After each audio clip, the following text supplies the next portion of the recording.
Okay, I had a letter. Didn't get a letter. had a letter. I had a letter. I didn't get a letter. I had a message on Facebook actually. It has nothing to do with a letter. I got a message on Facebook saying, how do I control my food? It's a very important question. If you can get that bit right, then you really are, you're the whole way there, because all the workouts then start to take effect. So rarely in exercise is there a magic bullet. You know, you ask a question, you'll get platitudes, you'll get some gray areas. You very rarely get someone come in and say, I've got the magic bullet for that. I actually think that in today's question, I have the magic bullet. It's called intermittent fasting.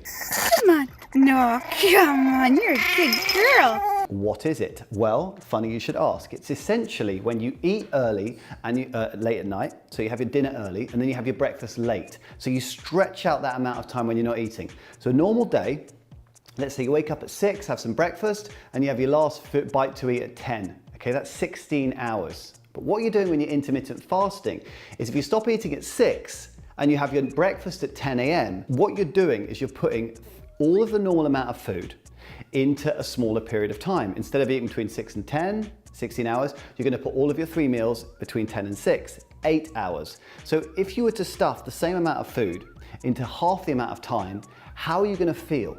You're gonna feel way more satisfied. You're gonna feel way more in control, because hunger is not gonna come along and sabotage all of your hard work. Surprise box and let me go. There are some tips that I can give you to help you get the best out of intermittent fasting. When you start intermittent fasting, you're gonna find it difficult late at night.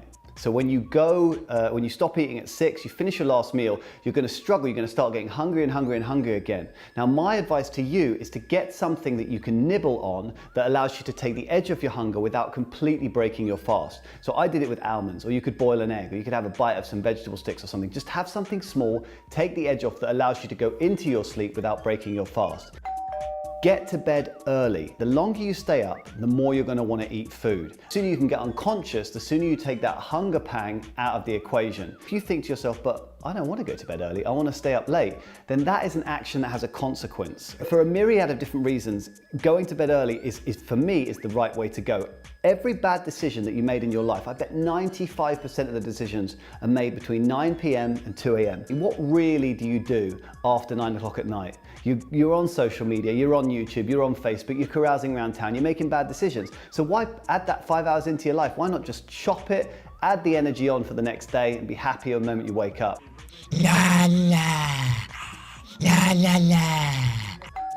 The hardest part I found about intermittent fasting was when I woke up in the morning at 6 a.m. or 5 a.m. and I wanted to eat. And I'd look at my clock and think, oh my God, I've got to go until 10 a.m. How am I gonna last that period of time? This is the key. Get some exercise done early doors. Yeah, I go for a run. You can do whatever you want as long as it jacks your heart rate up. Now, useful to you guys is that we have breakfast exercises going out all the time.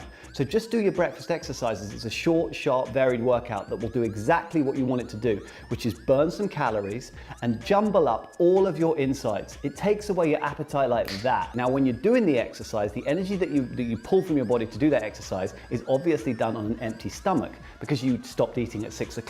If there's no food in the stomach, where's the energy going to come from to power the run or the workout, the burpees? Obviously it's going to come from your body fat. That's good. The second thing is that the moment you finish your exercise, your body is so jacked up full of stress hormone, cortisol, whatever the hormonal response is, you don't want to eat.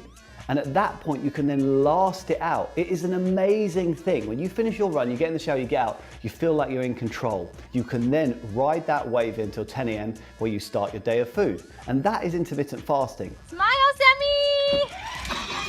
Smile!